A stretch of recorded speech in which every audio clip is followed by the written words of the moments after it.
eu me chamo Isabela Amorim e eu sou estudante do curso de Relações Internacionais da Unipampa e juntamente com a colega Mariana.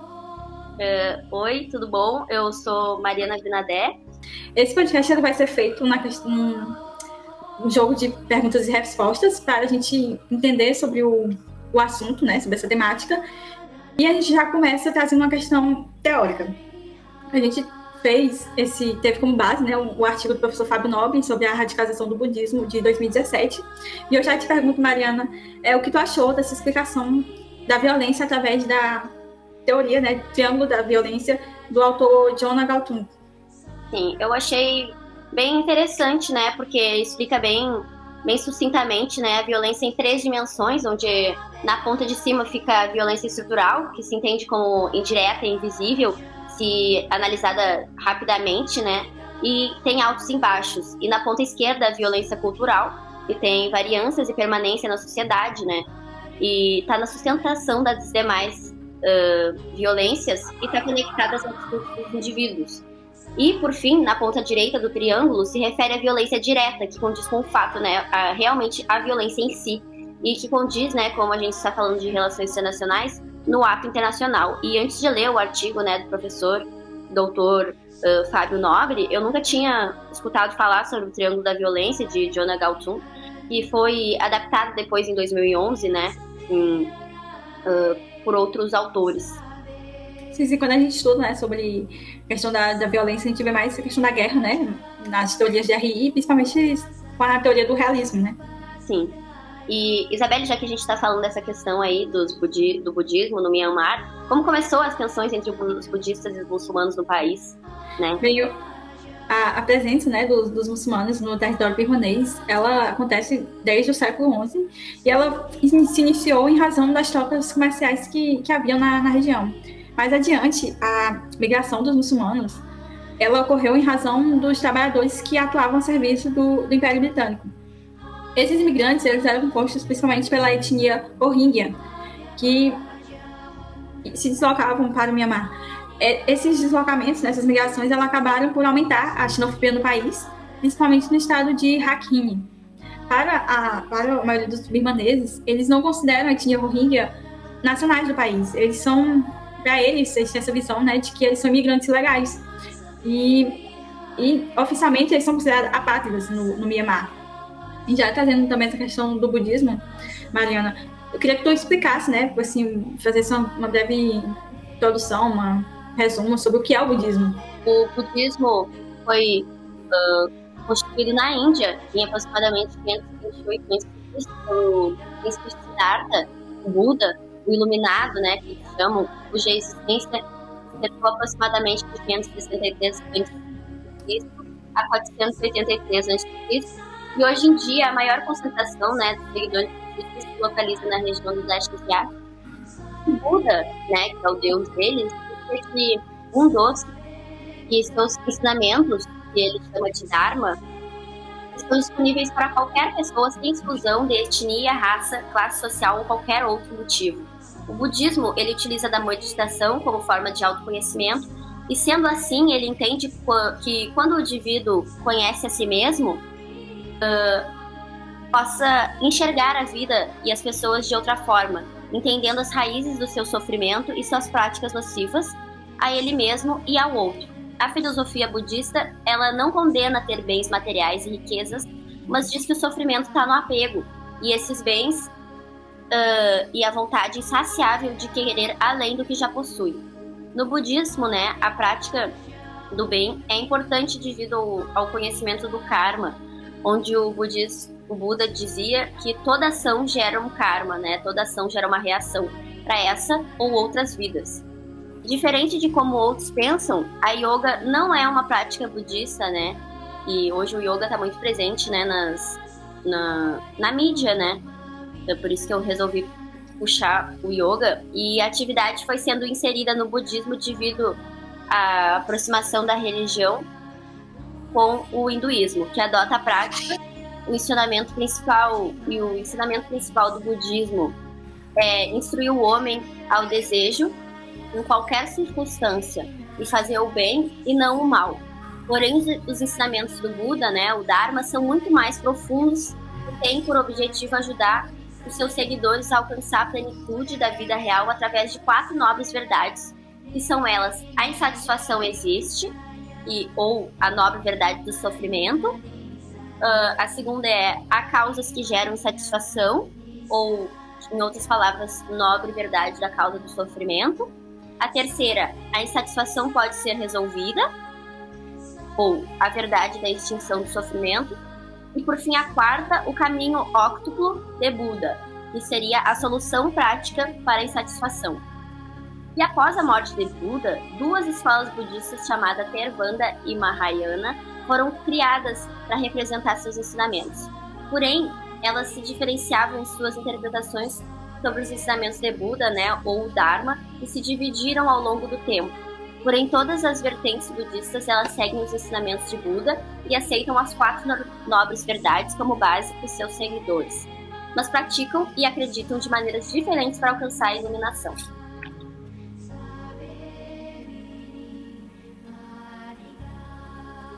Quando eu estudei sobre o... eu sabia antes do budismo, né? Antes de fazer a disciplina de religião, era só sobre karma e meditação. Sim. E, Isabelle, o que seria o fundamentalismo do budismo, né? Já que a gente está falando dessa questão do Myanmar, a gente precisa falar dessa palavra aí, fundamentalismo do budismo, esse termo, né? Esse termo, isso. Bem, o fundamentalismo ele é caracterizado quando ocorre uma série de ataques violentos a grupos minoritários em uma sociedade. Esses grupos podem ser étnicos ou religiosos, em que a religião budista ela é predominante nesta sociedade. Essa datação ela vem de como se fosse uma ramificação do nacionalismo, em que considera o Estado e a sociedade como elementos do budismo. É então a partir disso que eles utilizam desses preceitos religiosos e também a questão de proteger o Estado para justificar ações, medidas, né, que são violentas ou de conflitos. Mas como a gente estava falando do artigo, né, do professor Fábio, eu estava lendo, né, que ele utiliza o termo radicalização, porque para ele, né, esse termo é mais apropriado, porque a questão do fundamentalismo está mais ligado com o cristianismo e não com o budismo. Então, assim, já que a gente falou também, já falou do budismo, né, agora a gente tem que falar também um pouco sobre o Islã. Aí eu te questiono, Mariana, né, faz um breve resumo, enfim, uma introdução, né, para quem não conhece sobre o Islã. Claro. Bom, o islamismo, né, ele é uma religião monoteísta que acredita em um Deus só. Ela foi surgida na Península Arábica no começo do século VII por meio de Muhammad, que conhecido em português como Maomé. E essa crença religiosa atualmente é a segunda maior do mundo, possuindo cerca de 1,8 bilhão de fiéis. A maioria deles é localizada no continente asiático e africano. A palavra Islã significa nesse idioma submissão e é derivada de salam, que significa paz. O sentido de paz mencionado não se refere ao conceito de guerra, mas sim a uma condição de paz entre corpo e espírito. O fiel adepto, né, ao islamismo, ele é conhecido como muçulmano quando homem ou muçulmana como mulher, e estes 2 termos eles também têm origem no idioma árabe, né? E essas palavras são oriundas de muslim, que significa submisso. Portanto, dentro da fé islâmica, o muçulmano é aquele que é submisso a Deus, chamado de Allah. E os preceitos sagrados do islamismo são compilados no Alcorão, né? Esse livro foi compendiado durante 22 anos, de 610 depois de Cristo a 632 depois de Cristo, e foi escrito pelos seguidores de Muhammad.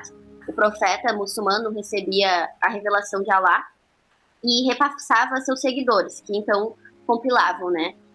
Outros escritos que são importantes no islamismo são a Torá, os Salmos e o Evangelho, né? Que são textos que fazem parte da Bíblia cristã.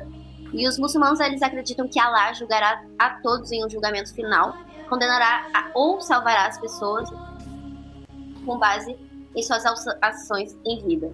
O islamismo, né, possui 5 pilares básicos que todo muçulmano deve observar ao longo de sua vida, e esses são a recitação do credo, que é: não existe nenhum Deus além de Allah e Muhammad é seu profeta. Orar 5 vezes ao dia em direção a Meca, o sagrado, né, o Ramadã, realizar caridade aos pobres por meio de doação de 2,5% de seus lucros pessoais, o zakat, e desde que tenha condições para isso, realizar peregrinação para Meca uma vez na vida, ou seja, ir a Meca, né, pelo menos uma vez na vida, se tiver condições para isso. E Falando, né, nessa questão do Myanmar, qual a composição étnica e religiosa do Myanmar, Isabelle? Bem, o Myanmar tem em sua maioria a etnia birmanês e também é seguido pelas etnias Shan, que corresponde a 9%, Karen 7%, Rakhine 4%, chinês 3%, indiano 2%, Mon e Mon também 2%. Enfim, como eu falei, a etnia birmanês corresponde a 68% da população, mas o Myanmar ele tem uma questão interessante, né, que ele reconhece 135 etnias em seu país, mas ele não reconhece a etnia Rohingya, né, que eles são caracterizados por seguir o islamismo. Para eles, para o governo do Myanmar, né, eles são considerados apátridas. Já na questão religiosa, a maioria, quase 90%, é composto por budistas, seguido por cristãos, que já é um número bem menor, que só corresponde a 6,2%, e muçulmanos, que correspondem a 4,3%. Enfim, entre outras religiões, né, como o hindu. E já que a gente trouxe, né, o budismo, a questão do Islã, a gente tem que citar, né, a questão do Myanmar, tem que citar o grupo 969, ou 969, né, o que é esse grupo, Mariana? Quais são os objetivos desse grupo? Sim, eu nunca tinha escutado falar do grupo, né, 969 ou 969. Eu acreditava que o budismo fosse só paz, amor, felicidade, serenidade, meditação, né, mas como o artigo citado anteriormente e outras pesquisas, né, eu vi que eu estava equivocada, né, estava errada. E o grupo, ele é um movimento anti-islâmico e nacionalista, né, devido à tentativa do grupo de tornar Myanmar um país por lei budista. Bom, antes, né, era a Birmânia, e assim, a curiosidade de ter tanto budista em Myanmar, né, a porcentagem tão alta, é por eles terem tentado tornar a Birmânia em um país, está totalmente budista, né? Só que eles, por lei budista, mas eles não conseguiram, né, fazer os Rohingyas ficar refugiados. E as origens do grupo são um tanto obscuras, mas os monges que fazem parte do movimento, eles afirmam que ele nasceu na cidade de 2012, em 2012, na cidade de Malaumine, no estado de Mon, e foi também nessa cidade que o nome e o logo do grupo 969 surgiu. Os números correspondem às 3 joias do budismo, né?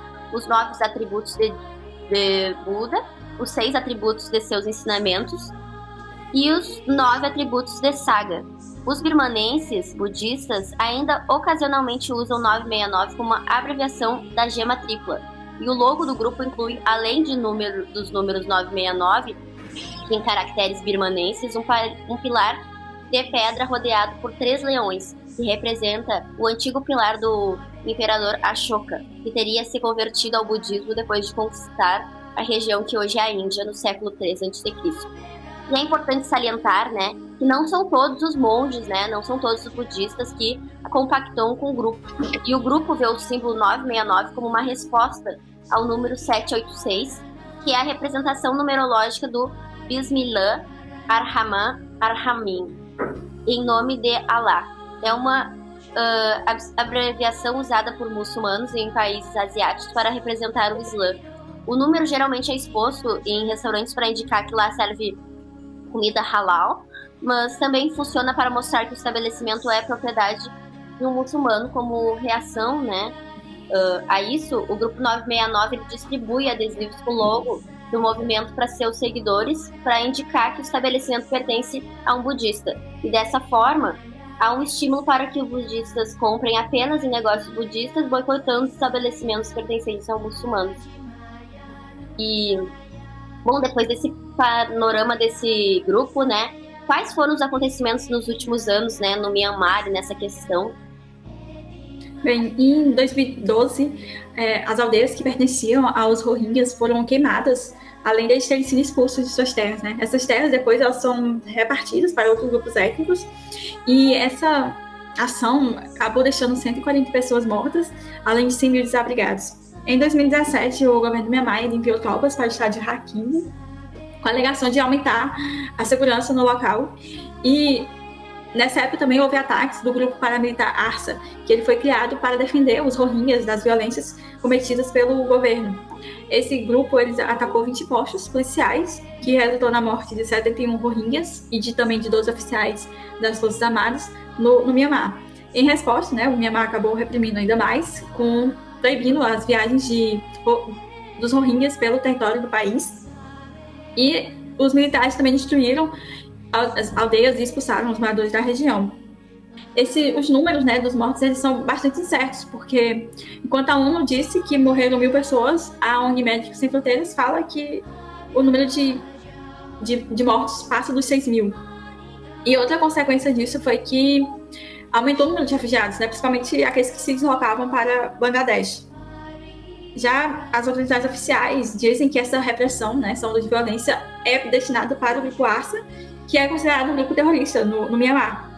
E outros acontecimentos também foi que as construções de casas que seriam usadas, né, para acomodar os refugiados, que são de sua maioria da etnia Rohingya, foram destinadas para outros grupos étnicos. E o que também ajudou a aumentar a gravidade foi que o Mianmar, primeiramente, ele recusou ajuda de outros países e também de outras ONGs. E, enfim, só foi em 2018 que, juntamente com a ONU, que eles aceitaram em repatriar os Rohingyas que tinham ido para o Bangladesh, tinham se refugiado lá. Só que para eles serem repatriados, eles deveriam portar os documentos oficiais.